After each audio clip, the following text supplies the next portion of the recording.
ونعوذ بالله من شرور أنفسنا ومن سيئات أعمالنا من يهده الله فلا مضل له ومن يضلله فلا هادي له ونشهد أن لا إله إلا الله وحده لا شريك له ونشهد أن سيدنا ومولانا محمدا عبده ورسوله صلى الله تعالى على خير خلقه محمد وعلى آله وأصحابه ومن تبعهم بإحسان إلى يوم القيامة.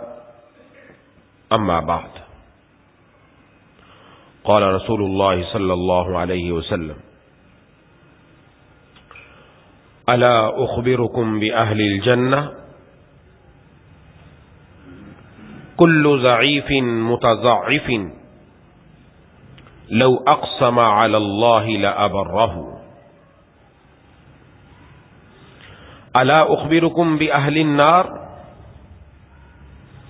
كل عتل جواز مستكبر او كما قال علیہ الصلاۃ والسلام.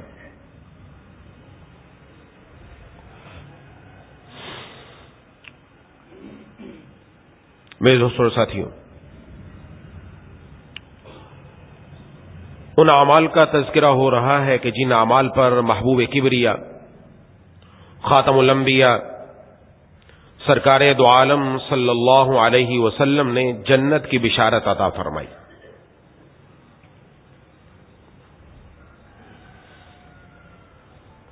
اور اس کا مقصد یہ ہے کہ ہر جمعے میں ایک یا دو ایسے اعمال کا تذکرہ ہوتا ہے تاکہ ہم اپنے اندر وہ اعمال پیدا کر سکیں. معلومات ہمارے پاس بہت ہیں لیکن عمل کم ہے. اصل مقصود ہے اپنی زندگی کے اندر عمل کا آ جانا.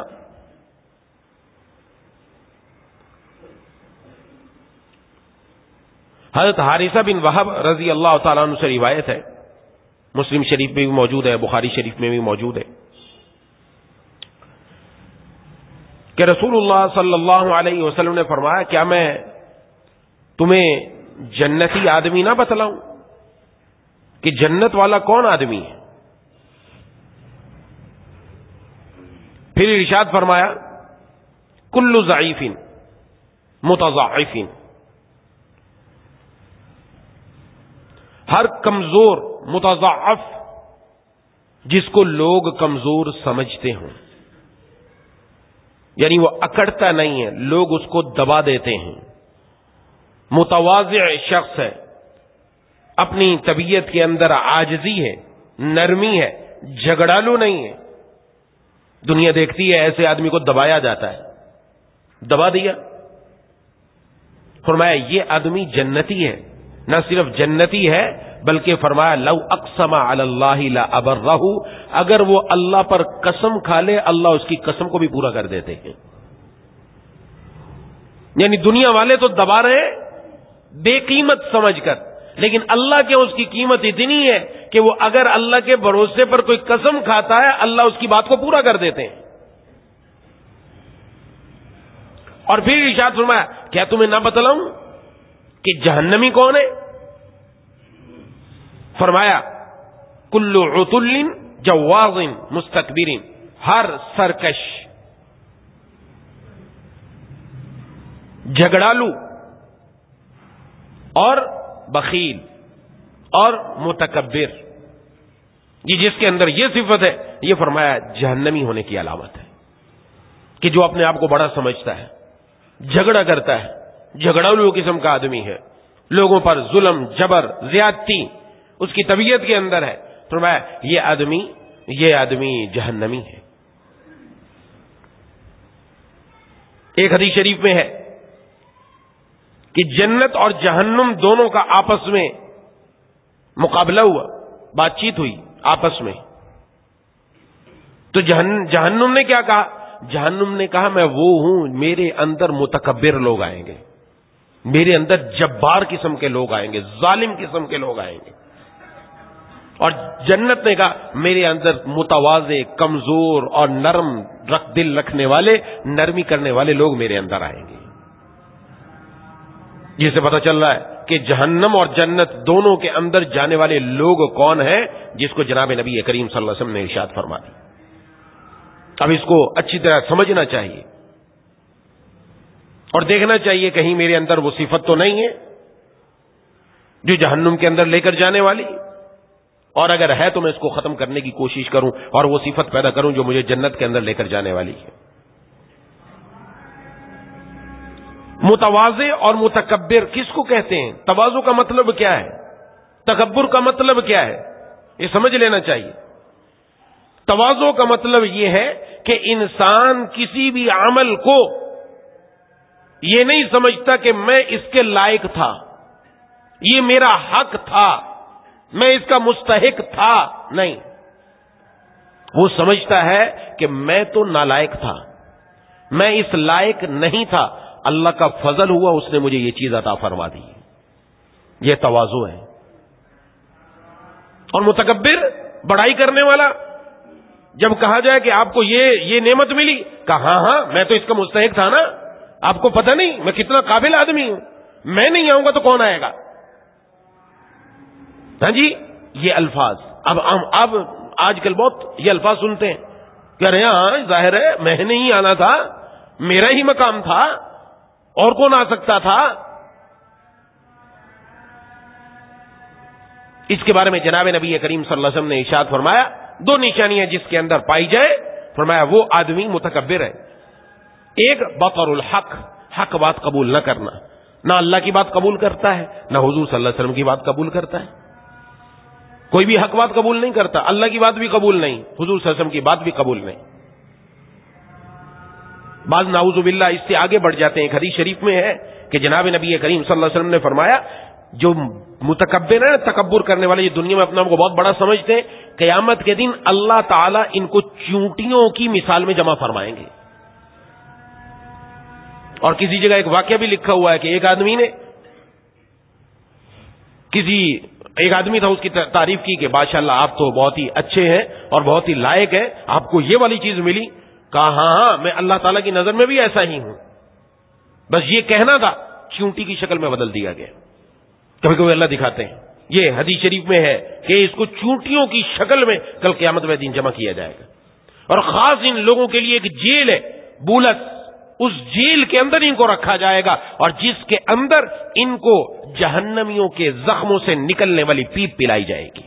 الامان والحفیظ کو معمولی بات ہے، منہ سے بولنا آسان ہے، لیکن اس کا جو نتیجہ نکلنے والا وہ دنیا بھی برباد، آخرت بھی برباد. آج یہ بہت بول نکلتا ہے، اور یہ مطلب ہماری تعلیم ہمیں دنیا یہی سکھاتی ہے، گھر میں یہی سکھایا جاتا ہے. یہ نہیں ہوتا کہ شکر کرو بیٹا، شکر کرو، نہیں اس میں بیٹا تو نے تو یہی کرنا تھا نا، میرا بیٹا تو اسی لائق ہے نا، اس کا تو یہی مقام ہے نا. نہیں یہ بولنا چاہیے تھا بیٹا فوراً اللہ کا شکر ادا کرو، یہ اللہ کا شکر ہے اللہ نے ہمیں یہاں تک پہنچایا. نہ یہ نہیں ہو رہا، یہ تواضع نہیں ہے نا، یہ تکبر آ رہا ہے. اب اس کا نتیجہ کیا نکلتا ہے؟ وہ صاحب چھوٹے پن سے یہ باتیں سنتے آ رہے ہیں، بڑا ہوگا تو وہ اللہ کی بات نہیں مانتے، قرآن کی بات سنا دو، کہا جاؤ بڑا آیا، دین کی بات سنانے والے ہمیں بھی پتا ہے، جاؤ. نہیں سنے گا، نہ شادی کے موقع پر، نہ غمی کے موقع پر، نہ کسی اور موقع پر. ٹھکرا دیا نعوذ باللہ، اللہ کے قرآن کو بھی ٹھکرا دیا، حضور کی حدیث کو بھی ٹھکرا دیا نعوذ باللہ. جو ہم خود جواب دے لیں گے قبر میں جا کر، بڑی بات ہے، بڑی بات کی آپ نے، تو قبر میں جا کر جواب دے لے گا.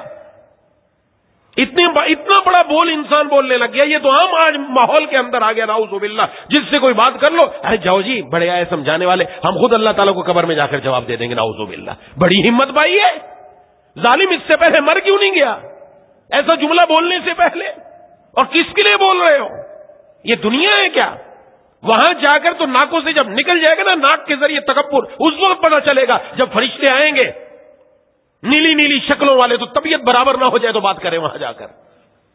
وہاں تو جملہ کیا نکلے گا، وہاں کچھ نکل ہی نہیں سکے گا انسان کی زبان سے. وہاں نکال کر کیا دکھائے گا؟ یہ کیا ہے؟ متکبر ہے. اس لیے خدا کے لیے یہ سمجھے بات کو. یہاں بڑی اہم چیز ہے، حضور صلی اللہ علیہ وسلم نے تواضع کو اختیار فرمایا. آپ صلی اللہ علیہ وسلم نے جگہ جگہ تواضع کو اختیار فرمایا. آپ کے جتنے ماننے والے سب نے اپنے اندر یہی عاجزی لے کر آئے، یہی بندگی لے کر آئے، جس کے بارے میں فرمایا جا رہا ہے متواضع شخص ایسا ہے کہ جو جنتی شخص ہے، جو کمزور ہے اور جس کو دبایا جا رہا ہے وہ یہ نہ سمجھے یار بہت سارے لوگ ہوتے ہیں آتے پوچھتے ہیں کہ یوں ہمارے اوپر جبر کیا جا رہا ہے، یوں ہمیں کہا جا رہا ہے، تو ہم کیوں خاموش رہتے ہیں؟ اللہ کی رضا کی خاطر، قرآن کریم کی خاطر، اپنی آخرت بنانے کی خاطر، اپنی قبر بنانے کی خاطر، ورنہ زبان تو ہر آدمی رکھتا ہے، ہاتھ بھی ہر آدمی رکھتا ہے، لیکن اس زبان کو استعمال کوئی کوئی ٹھیک ٹھیک کرتا ہے، ورنہ زبان تو غلط استعمال بہت ہو جاتی ہے، اس سے بولنے میں دیر نہیں لگتی، لیکن جو اپنی قبر کو، اپنی آخرت کو، اللہ کے حکم کو، جناب نبی کریم صلی اللہ علیہ وسلم کے فرمان کو اپنے سامنے رکھتا ہے، اس کے لیے کوئی مشکل نہیں ہوتی۔ اور متواضع کا مطلب یہ نہیں کہ بندہ گندا سندا رہے، یہ بھی نہیں ہے۔ بعض لوگ یہ سمجھے شاید اس کا مطلب یہ کہ آپ دنیا استعمال ہی نہ کریں، ہاں جی اچھے کپڑے ہی نہ پہنے، کوئی اچھا گھر ہی نہ ہو آپ کا، ایسا بھی نہیں ہے۔ حدیث شریف میں جناب نبی کریم صلی اللہ علیہ وسلم نے ارشاد فرمایا کہ جنت میں وہ شخص داخل نہ ہوگا جس کے دل میں رائی کے برابر بھی تکبر ہو، رائی کے برابر بھی۔ اب ایک آدمی نے عرض کیا اے اللہ کے رسول صلی اللہ علیہ وسلم کہ ایک آدمی وہ پسند کرتا ہے کہ اس کے کپڑے اچھے ہوں، اس کے جوتے اچھے ہوں، تو اشارہ اس بات کی طرف تھا کہ یہ بھی تکبر ہے، وہ اچھا پہننا پسند کرتا ہے۔ تو آپ صلی اللہ علیہ وسلم نے فرمایا اللہ تعالیٰ خوبصورت ہے، خوبصورتی کو پسند فرماتے ہیں۔ کیا اللہ تبارک و تعالیٰ نے دین ہمیں عطا فرمایا، کیا ہماری اللہ تعالیٰ نے لاج رکھی ہے۔ اللہ ہمیں ذلیل نہیں کرنا چاہتا کہ دنیا میں ذلیل ہو جاؤ، نہیں، یہ نہیں کہا کہ تم یہ دعا مانگو ہم ذلیل ہو جائیں، نا یہ بھی نہیں کہا، یہ بھی نہیں کہا لوگوں کی نظر میں ہم ذلیل ہو جائیں، یہ بھی نہیں کہا۔ اگر آپ کے پاس مال کی دولت ہے اور وہ دولت جسم پر نظر آئے لیکن اللہ کا فضل سمجھ کر استعمال کرے، شکر ادا کر کے استعمال کرے، یا اللہ میں اس لائق نہیں، آپ ہی نے عطا فرما دیا، یہ آپ نے اتنی نعمت دی، میرا لباس بھی اچھا، میرا گھر بھی اچھا، میرے پاس چیزیں بھی اچھی، یہ آپ کی نعمت ہے یا اللہ، آپ آخرت میں اس سے بڑھ کر عطا فرما دیجیے گا۔ میرے مرشد رحمہ اللہ فرمایا کرتے تھے دنیا کی اچھی چیز استعمال کرتے ہوئے نظر فوراً آخرت کی طرف لے جایا کرو، یا اللہ کیا بہترین کھانا کھلایا، اللہ اس سے بڑھ کر جنت میں کھلائیے گا، نظر آخرت کی طرف، لیکن اپنے اوپر نہیں۔ تو لہذا یہ تو پہننا کوئی مسئلہ نہیں ہے، اس لیے آگے ارشاد فرماتے تکبر تو یہ ہے حق بات قبول نہ کرنا اور لوگوں کو حقیر سمجھنا، ارے یہ کون ہے، اس کی کیا میرے سامنے اوقات ہے، یہ کیا کرے گا میرے سامنے، اس کی کوئی اوقات نہیں ہے۔ یہ جو کہتے ہیں جن کی اوقات نہیں ہے ان کی اوقات اللہ کے ہاں کیا ہے وہ دیکھ لیجئے، پتہ چل جائے گا۔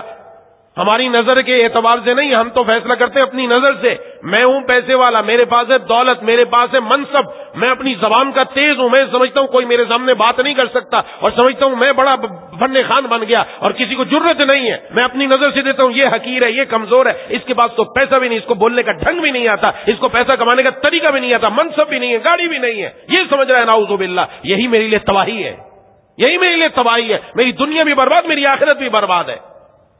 یہ دیکھ کر فیصلہ نہیں ہوتا کہ سامنے والے کو دیکھ کر آپ یہ فیصلہ کرو اس کے پاس تو پیسے ہی نہیں ہے، اس کے پاس تو مال ہی نہیں ہے، اس کے پاس تو دولت ہی نہیں ہے، یہ فیصلہ نہیں ہوتا۔ جناب نبی کریم صلی اللہ علیہ وسلم نے ارشاد فرمایا میں نے جنت میں جھانکا تو میں نے ان میں سے اکثر لوگ وہ دیکھے جو دنیا میں فقراء تھے، جنت کے اندر جانے والے اکثر لوگ جو فقراء، اور ایک روایت کے مطابق میں نے جہنم میں جھانکا اس میں اکثر عورتیں اور اکثر مالدار لوگ نظر آئے۔ اب کوئی یہ نہ سمجھے کہ مال آنا بری چیز ہے، مال بذات خود بری چیز نہیں ہے، لیکن جب مال آ جاتا ہے نا تو پھر بندہ اپنے آپے سے باہر ہو جاتا ہے۔ عموماً یہ ہوتا ہے مال آیا پھر وہ اپنی نفسانی خواہشات، حرام جذبات، حرام تمنائیں پوری کرنے میں لگ جاتا ہے، پیسہ آیا علل تللو میں خرچ کرتا ہے، پھر وہ اپنی گندگیوں کی طرف اور ناپاکیوں کی طرف اور گندی دنیا کی طرف جانا شروع کر دیتا ہے، اور جس کے پاس نہیں ہوتا وہ اپنی نفسانی خواہشات اور نفسانی جذبات کے پورا کرنے سے بچتا ہے، جب بچتا ہے اللہ تعالیٰ اسی پر کرم نوازی فرما دیتے ہیں۔ تو اس لیے مال بذات خود نہیں، اگر کسی کے پاس مال ہے لیکن دل میں مولا ہے، دل میں مال نہیں ہے، دل میں دولت نہیں ہے، دل کے اندر نہیں ہے۔ مفتی اعظم پاکستان حضرت مولانا مفتی محمد شفیع صاحب رحمہ اللہ فرمایا کرتے تھے پیسہ ہاتھ میں رکھنا جائز، جیب میں رکھنا جائز، گھر میں رکھنا جائز، اس کو دل میں رکھنا جائز نہیں ہے۔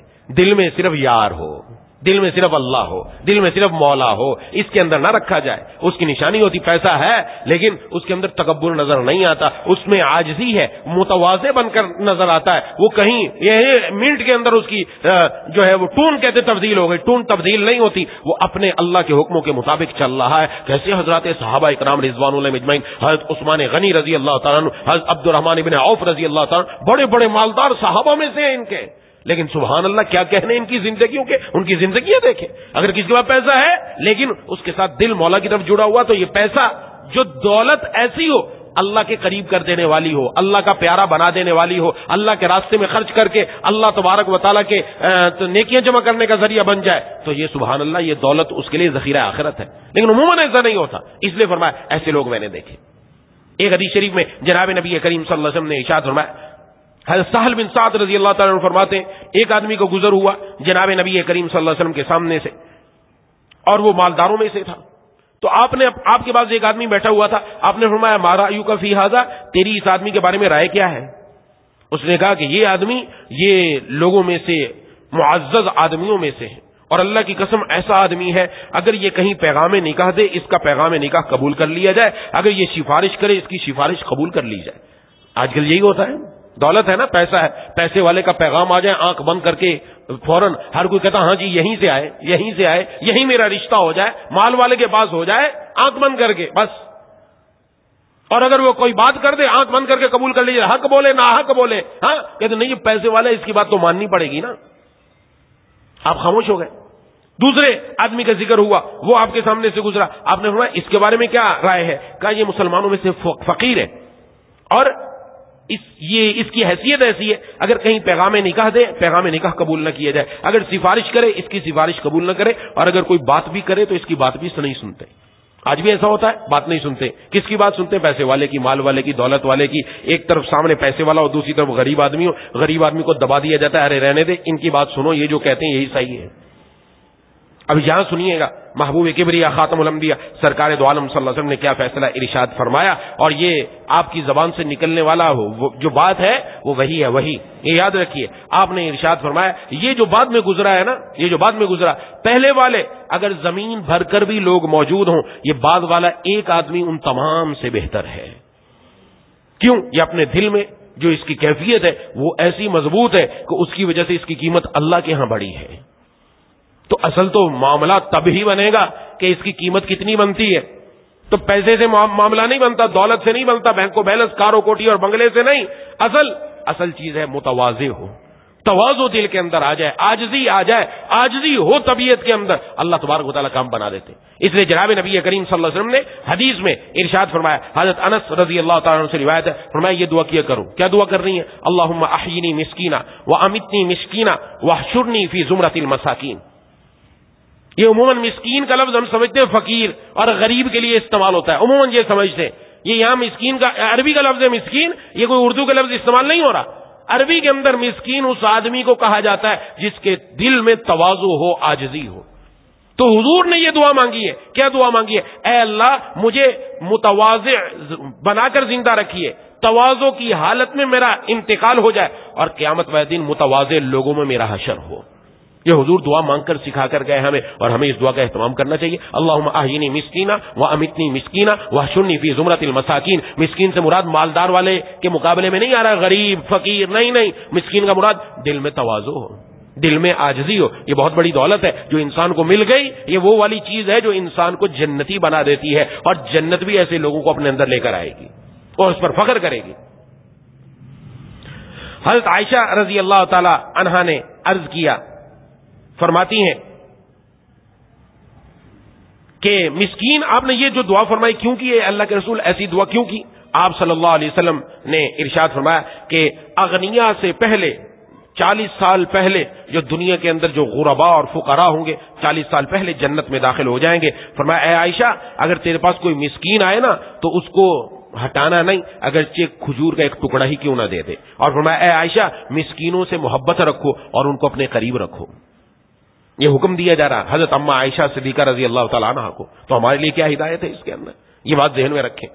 بعض لوگ سمجھتے ہیں شاید ہمارا دین کہتا ہے احساس کمتری پیدا کر لو. احساس کمتری تو نہیں پیدا کرتا دین. میں پہلے عرض کر چکا ہوں, یہ تو نہیں کہا کہ بھنگی بن جائے نعوذ باللہ. یہ تو نہیں کہا کہ اپنے بال اور جسم کے اوپر مٹی ڈال لو, گندے سندے بنو. نہیں, یہ تو نہیں کہا دین نے.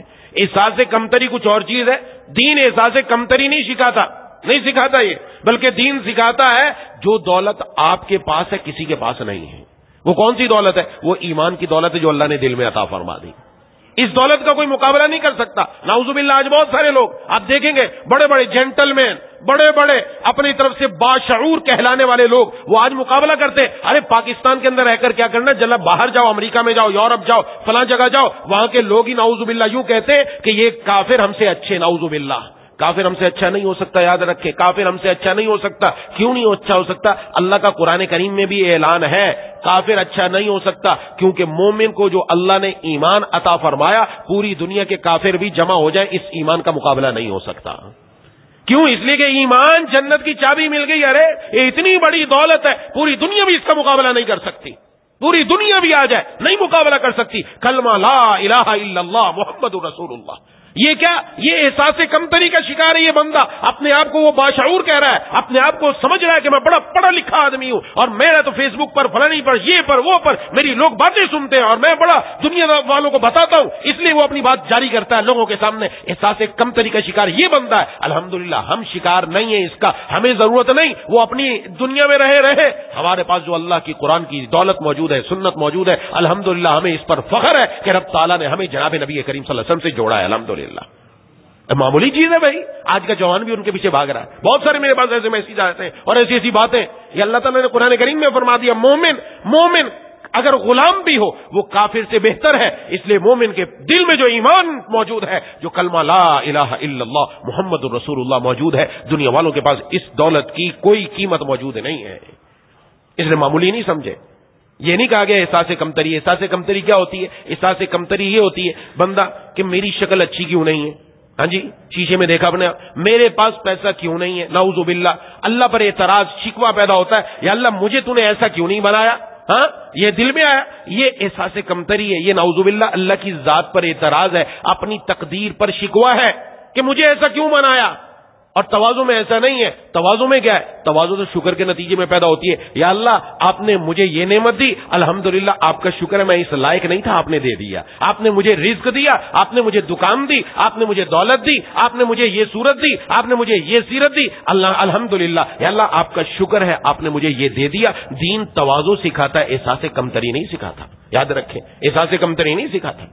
ہاں تواضع ہے, اور یہ تواضع ایسی چیز ہے, ناشکری سے بھی بچنا ہے, تکبر سے بھی بچنا ہے. ایک آدمی 2 رکعت نماز پڑھی, 2 رکعت نماز پڑھ کر فخر کرنے لگے, دیکھو میں نماز پڑھنے والا ہوں, ابھی دیکھو میری منہ سے جو لفظ نکلے گا نا وہ بالکل پرفیکٹ ہوگا, اور تم لوگوں کی کوئی حیثیت نہیں. اپنے تکبر بڑائی آنے شروع ہو گئی اپنے اندر. 2 رکعت بنا, انتظار کیا کہ جبرائیل امین وہی لے کر آئیں گے ابھی صاحب پر. بعض لوگ ہوتے ہیں نمازیں پڑھ کر وہ سمجھتا ہے میں تو بڑا ایسا عبادت گزار بن گیا, اب میرے منہ سے جو نکلا نا سمجھو وہی نکلی. نعوذ باللہ, یہ متکبر ہے, یہ تکبر کر رہا ہے. گھر میں جا کر بیوی بچوں کے سامنے اس کی حیثیت, گھر میں جا کر ماں باپ کو جا کر ذلیل کرنا, نعوذ باللہ, بیوی بچوں کو ذلیل کرنا اس لیے کہ میں نمازیں پڑھ رہا ہوں, میں تلاوت کر رہا ہوں, میں تسبیحات کر رہا ہوں. یہ متکبر ہے, یہ زیب نہیں دیتا, اس سے بچایا. اور یہ بھی نہیں ہے, نعوذ باللہ نماز پڑھی کہ چھوڑو یار نماز کیا پڑھی, ہم نے 2 ٹکریں ماری ہیں, نعوذ باللہ. نا, یہ بھی نہیں کہنا, یہ ناشکری ہے, یہ ناشکری ہے. یہ درمیان میں رہنا ہے. درمیان میں کیا رہنا ہے؟ یا اللہ میری ذات بے حقیقت ہے, میں یہ نیک عمل نہیں کر سکتا تھا,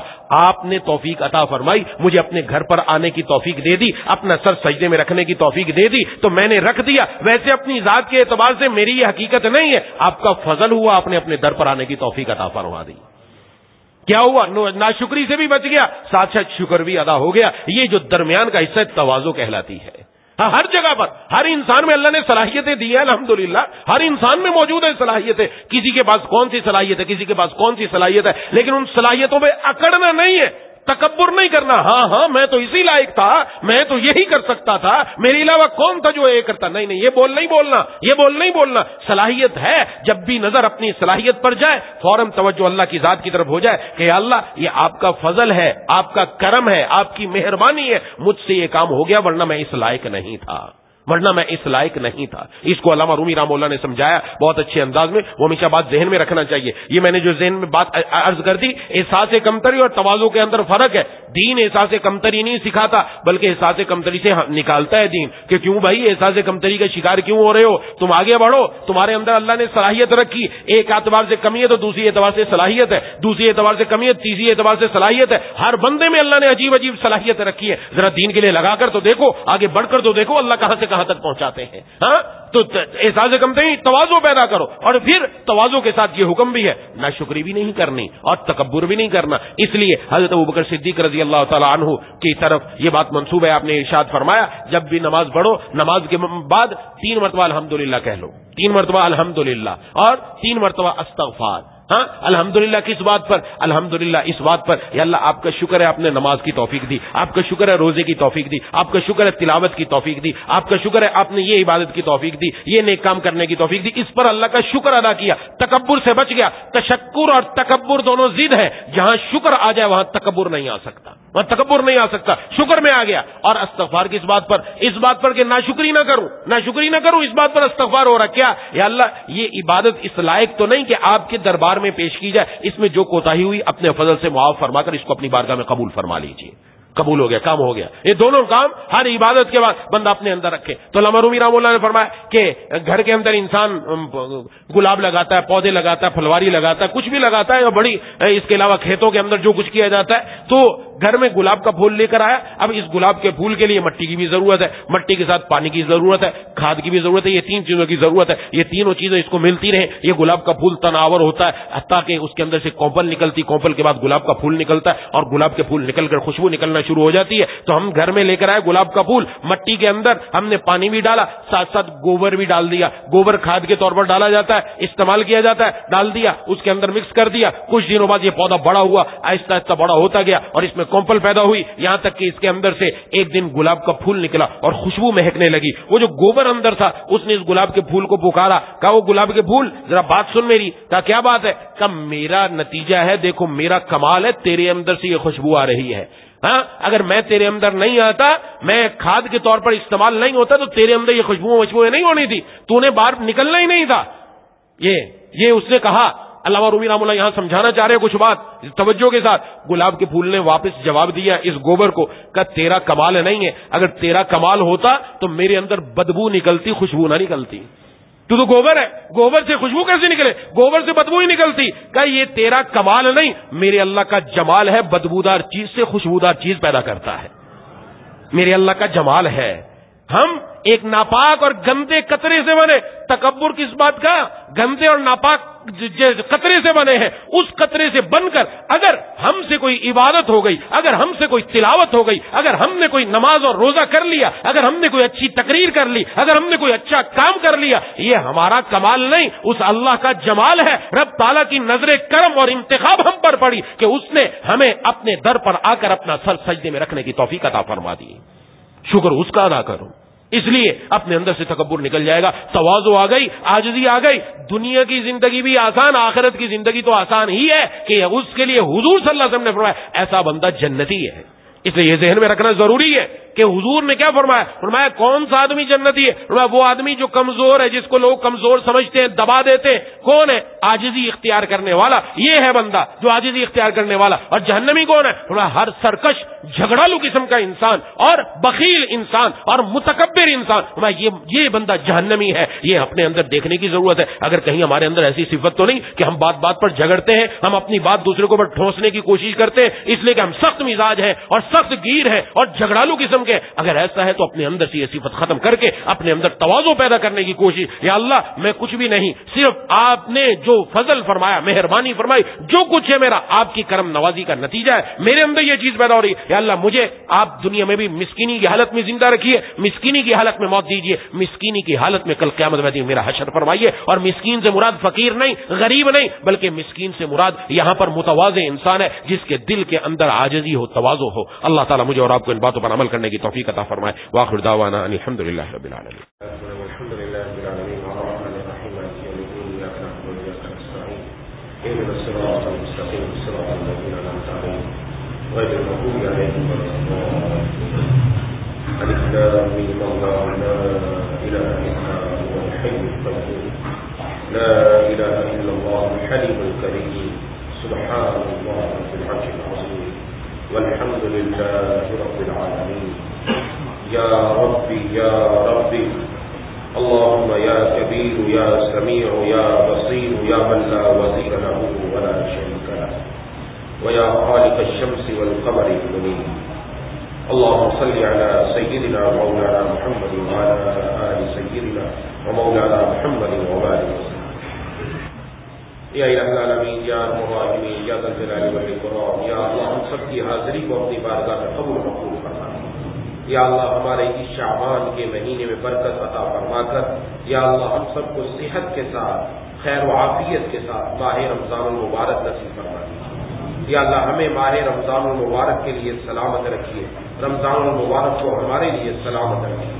مولا کریم الہ العالمین ماہ رمضان کے آنے سے پہلے ہم سب کو اپنی زندگیوں میں تبدیلی لانے والا بنا دیجیے مولا کریم ہم سب کو پانچوں وقت کی باجماعت نماز مسجد میں ادا کرنے والا بنا دیجیے مولا کریم قرآن کی تلاوت کرنے والا بنا دیجیے ہر قسم کے گناہوں سے ہم سب کی حفاظت فرما دیجیے آنکھوں کے زبان کے کانوں کے دل کے ہاتھوں کے جسم کے ہر عضو کو سب گناہوں سے محفوظ فرما دیجیے مولا کریم الہ العالمین اے الراحمین یا ذا الجلال والاکرام ہمارے والدین کی بیوی بچوں کی بہن بھائیوں کی دوستوں احباب کی تمام رشتہ داروں کی اہل پاکستان کی پوری امت مسلمہ کی مغفرت فرما دیجیے مولا کریم الہ العالمین پوری امت مسلمہ پر رحم فرما دیجیے کرم نوازی کا معاملہ فرما دیجیے مولا کریم الہ العالمین اے الراحمین یا ذا الجلال والاکرام یا اللہ پوری دنیا میں جہاں جہاں مسلمان زلزلوں کی وجہ سے اور دوسری تکالیف اور مصائب اور پریشانیوں کی وجہ سے پریشان حال ہے یا اللہ سب کی پریشانیوں کو دور فرما دیجیے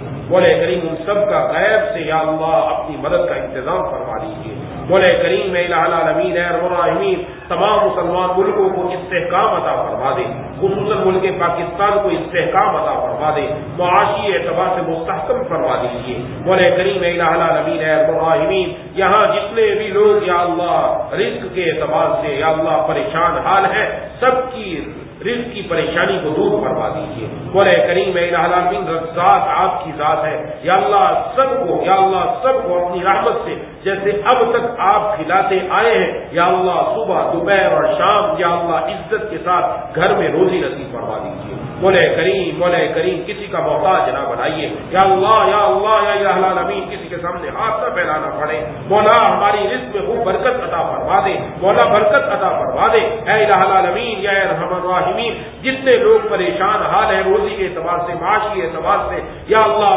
سب کی روزی کے اندر فراوانی نصیب فرما دے برکت نصیب فرما دے مولا کریم صرف اپنا محتاج رکھیے کسی کا محتاج نہ بنائیے اپنے گھر پر سر سجدے میں رکھنے کی توفیق عطا فرما دے اے الہ العالمین ہم سب کے تمام گناہوں کو معاف فرما دے ہمارے گناہوں کا نتیجہ یا اللہ ہمارے پاس مسائل پریشانیاں تکلیفیں جو کچھ ہے ہمارے گناہوں کا نتیجہ یا اللہ پوری امت مسلمہ کی مغفرت فرما دے یا اللہ یا الہ العالمین یا ارحم الراحمین یا ذا الجلال والاکرام یا اللہ یا ارحم الراحمین اے چھوٹے چھوٹے بچوں کو روزی پہنچانے والے اللہ اے بے قراروں کو عطا کرنے والے اللہ اے مالک الملک اے احکم الحاکمین اے زمین و آسمان کے سامنے والے اللہ اے ہمارے اوپر ستاری کا پردہ ڈالنے والے اللہ یا ارحم الراحمین قیامت کے دن بھی ہمارے گناہوں پر ستاری کا پردہ ڈال دیجیے یا اللہ ہم سب کو تواضع اختیار کرنے کی توفیق عطا فرما یا اللہ مسکینی کی حالت میں زندہ رکھیے مسکینی کی حالت میں وفات دیجیے مسکینی کی حالت میں یا اللہ آخرت میں ہمارا حشر فرمائیے مولا کریم الہ العالمین تکبر سے تکبر کی بول سے تکبر کی چال سے ہم سب کی حفاظت فرما مولا کریم الہ العالمین ہم میں سے جن کو آپ نے زیادہ مال کی نعمت سے نوازا ہے یا اللہ اس مال کو اپنی راہ میں لگانے کی یا اللہ توفیق عطا فرما دے اس مال کو ذخیرہ آخرت بنا دے مولا کریم ہمارے والدین کی ہر بیماری دکھ درد تکلیف پریشانی دور فرما دے یا اللہ ان کو خوب صحت عطا فرما ان کی زندگیوں کو یا اللہ لمبا فرما دے مولا کریم صحت کے ساتھ تندرستی کے ساتھ دین پر چلتے ہوئے نمازوں کا اہتمام کرتے ہوئے یا اللہ ان کی زندگیوں میں یا اللہ تا دیر ان کا سایہ ہمارے سروں پر قائم فرما دیجیے مولا کریم الہ العالمین ہمیں اپنے والدین کی آنکھوں کی ٹھنڈک بنا دیجیے ہمارے والدین میں سے دونوں یا ان میں سے کوئی ایک دنیا سے جا چکے ان کی قبروں کو نور سے منور فرما، ان کو جنت الفردوس میں جگہ عطا فرما، ہمیں ان کے لیے ذخیرہ آخرت بنا دیجیے، مولا کریم ان کے درجات کو بلند فرما دیجیے، مولا کریم اے الہ العالمین ہماری اولاد کو ہماری آنکھوں کی ٹھنڈک یا اللہ بنا دیجیے، مولا کریم اے الہ العالمین اپنا پیارا بنا دیجیے، اے الہ العالمین اپنی اولاد کی صحیح حج پر تربیت کرنے والا بنا دے، مولا کریم ہمارے ایمان کی، ہمارے اولاد کے ایمان کی، ہمارے نسلوں کی قیامت تک آنے والے نسلوں کی ایمان کی حفاظت فرما دیجیے، مولا کریم ایمان ہی پر موت دیجیے، ایمان ہی پر کل قیامت والے دن اٹھائیے، مولا کریم الہ العالمین یا ذا الجلال والاکرام یا اللہ مرتے وقت کلمہ نصیب فرما کر قبر کے عذاب سے بچا کر قیامت والے دن اپنے محبوب سرکار دو عالم صلی اللہ علیہ وسلم کے ہاتھوں اور کوثر نصیب فرما کر بغیر حساب و کتاب جنت میں دخول اولی عطا فرما دے، یا اللہ ہم سب کے دلوں کو کینے سے، تکبر سے، بغض سے، حسد سے، یا اللہ ریا سے، نفاق سے، جتنی بیماریاں سب سے پاک فرما دے، ہمارے دلوں کے اندر شکر کی صفت پیدا فرما دے، مولا کریم اپنے شکر گزار بندوں میں شامل فرما لیجیے، اے الہ العالمین اے ارحم الراحمین یا ذا الجلال والاکرام یا ارحم الراحمین، یا اللہ ہم سے راضی ہو جائیے، یا اللہ ہم سے راضی ہو جائیے، مولا کریم اے الہ العالمین اپنے گھروں کا ماحول بھی مسجد والا بنانے کی توفیق عطا فرما، اے الہ العالمین اے ارحم الراحمین جتنے ساتھی مجھ سمیت یہاں موجود ہیں ہم سب کے دلوں میں جتنی جائز تمنائیں پوری فرما دیجیے، حاسدین کے حسد سے، شریروں کے شر سے، نظر بد سے ہم سب کی حفاظت فرما دے، یا الہ العالمین یا ارحم الراحمین چوری اور ڈکیتی بڑھ گئی، یا اللہ تمام مسلمانوں کی جان، مال، عزت، آبرو، کاروبار، گھر، دکان، مال، نقد رقم، ہر چیز کی یا اللہ دائیں بائیں اوپر نیچے سامنے پیچھے ہر طرف سے حفاظت فرما دے، مولا کریم الہ العالمین اپنے راستے میں خرچ کرنے والا بنا دے، یا اللہ ہمیں یا اللہ سخاوت کرنے والا بنا دیجیے، اپنے سخی لوگوں میں ہم سب کو شامل فرما لیجیے، بخل سے ہم سب کی حفاظت فرما دیجیے، ربنا تقبل منا انك انت السميع العليم وتب علينا انك انت التواب الرحيم، صلى الله تعالى على خير خلقه محمد وعلى اله واصحابه اجمعين برحمتك يا ارحم الراحمين، آمين يا رب العالمين.